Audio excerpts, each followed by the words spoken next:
Halo anak-anak solih-solihah, bagaimana kabarnya? Masih tetap semangat? Assalamualaikum warahmatullahi wabarakatuh. Salam sejahtera bagi kita semua. Anak-anak, hari ini kita akan belajar tema 1, selamatkan makhluk hidup, subtema 3, ayo selamatkan hewan dan tumbuhan, pembelajaran 1. Sebelum pembelajaran dimulai, marilah kita berdoa menurut agama dan kepercayaan masing-masing, supaya diberi keselamatan, diberi kelancaran dan kemudahan dalam melaksanakan pembelajaran hari ini. Jangan lupa disiapkan buku dan alat tulisnya. Pada pembelajaran ini termuat 3 muatan pelajaran yaitu IPA, IPS, dan Bahasa Indonesia. Berikut ini tujuan pembelajarannya.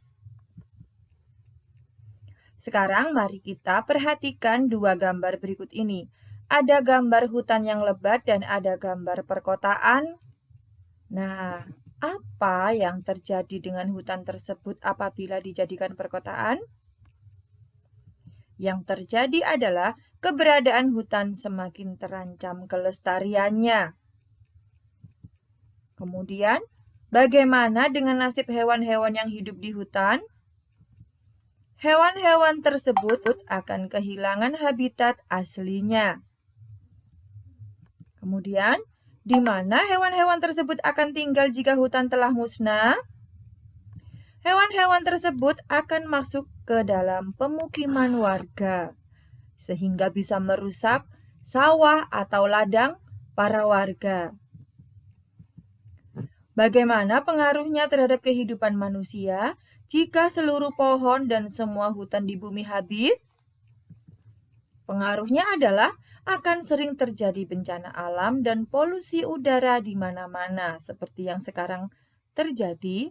Hutan banyak yang gundul sehingga sering terjadi tanah longsor dan pemanasan global. Karena hutan adalah paru-paru dunia yang menghasilkan oksigen yang sangat dibutuhkan oleh manusia dan menghirup karbon dioksida.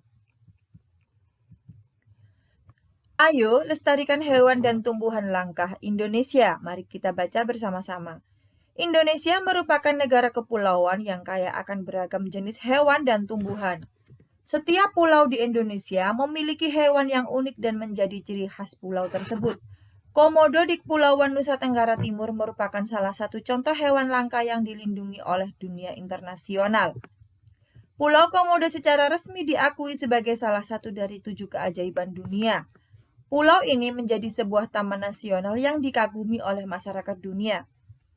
Taman nasional banyak terdapat di Indonesia seperti Taman Nasional Tanjung Puting di Kalimantan yang melindungi orangutan. Tujuannya dibuat Taman Nasional adalah untuk melestarikan hewan dan tumbuhan yang semakin berkurang jumlahnya. Bertambahnya jumlah penduduk menjadi penyebab utama berkurangnya hutan tempat hidup hewan-hewan tersebut. Pembangunan gedung dan perumahan menjadi penyebab menyingkirnya hewan tersebut dari habitat aslinya. Perburuan liar mengakibatkan hewan tersebut berada di ambang kemusnahan. Sekarang, tugasnya kalian baca sekali lagi, ayo lestarikan hewan dan tumbuhan langka di Indonesia. Setelah itu kalian tentukan kesimpulan dari masing-masing paragraf. Ya, dari paragraf 1, paragraf 2, dan paragraf ketiga. Kesimpulan, bukan ide pokok ya anak-anak. Mari kita lanjutkan ke pembahasan selanjutnya. Upaya pelestarian hewan dan tumbuhan sangat penting dilakukan untuk melindunginya dari kepunahan. Berikut ini adalah gambar badak bercula 1, kemudian ada harimau Sumatera, ada orangutan Kalimantan, dan burung jalak Bali. Hewan-hewan tersebut merupakan beberapa contoh hewan yang dilindungi di Indonesia karena jumlahnya semakin sedikit dan kalau tidak dilestarikan akan mengalami kepunahan.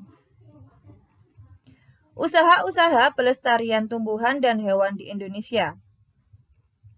Yang pertama, in situ. In situ adalah pelestarian hewan dan tumbuhan yang dilakukan pada habitat aslinya.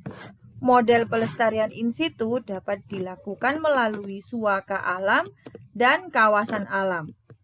Suaka alam, contohnya adalah cagar alam. Cagar alam adalah daerah yang kelestarian tumbuhan dan hewan terdapat di dalamnya dilindungi oleh undang-undang dari bahaya kepunahan.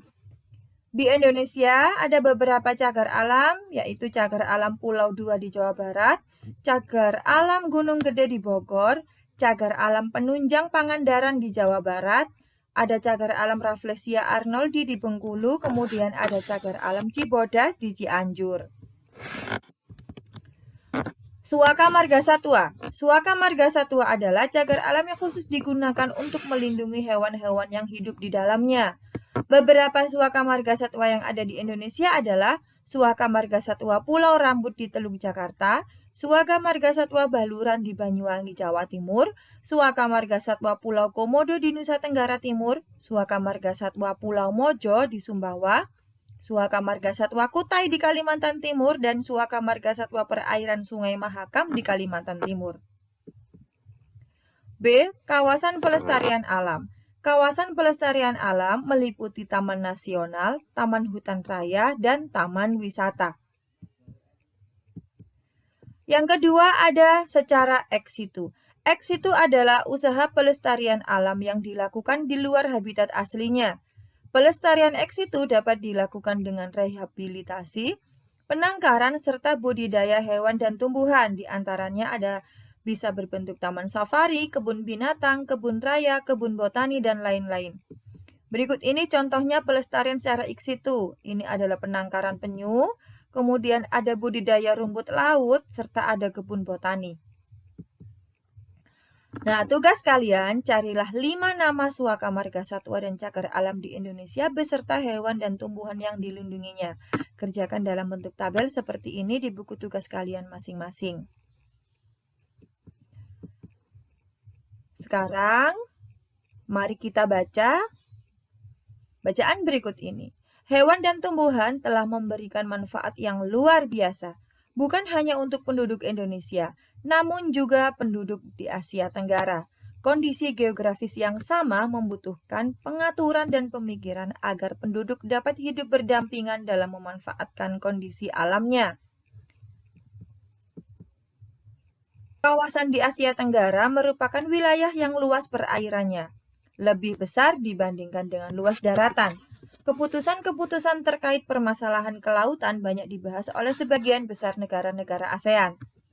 Negara-negara di kawasan Asia Tenggara memiliki sistem pemerintahan yang berbeda-beda. Namun pada dasarnya semua berbentuk republik kecuali Thailand, Kamboja, Laos, Malaysia, dan Brunei Darussalam yang berbentuk kerajaan. Sebagian besar mata pencaharian penduduk di Asia Tenggara adalah bercocok tanam. Oleh sebab itu, kerjasama di bidang produksi hasil pertanian dan perkebunan dibahas bersama di Bali tahun 2003. Sekarang kita bahas satu persatu negara-negara anggota ASEAN. Yang pertama, Brunei Darussalam. Kepala negaranya Hassanal Bolkiah. Ibu kotanya Bandar Sri Begawan. Bahasanya Melayu Brunei. Mata uangnya dolar Brunei. Kemudian hari kemerdekaannya 1 Januari 1984. Lagu nasionalnya Allah Peliharakan Sultan. Brunei adalah negara kecil yang terletak di bagian utara Pulau Kalimantan. Brunei berhasil memperoleh kemerdekaannya pada tahun 1984 setelah hampir 1 abad berada di bawah kekuasaan Inggris. Saat ini, Brunei merupakan negara yang pendapatan per kapitanya tertinggi di kawasan Asia Tenggara. Sistem pemerintahan Brunei berbentuk kesultanan Islam yang dipimpin oleh seorang sultan. Kedua adalah Kamboja. Luas wilayah Kamboja tidak besar. Wilayah Angkor merupakan pusat pemerintahan Khmer. Kekaisaran ini menguasai sebagian besar daratan utama Asia Tenggara di abad ke-9 sampai dengan abad ke-23. Bangunan peninggalan Kekaisaran Khmer yang sangat terkenal adalah Candi Angkor yang juga dijadikan lambang di bendera negara Kamboja. Kamboja beribu kota di Phnom Penh. Negara selanjutnya adalah Indonesia yang beribu kota di Jakarta.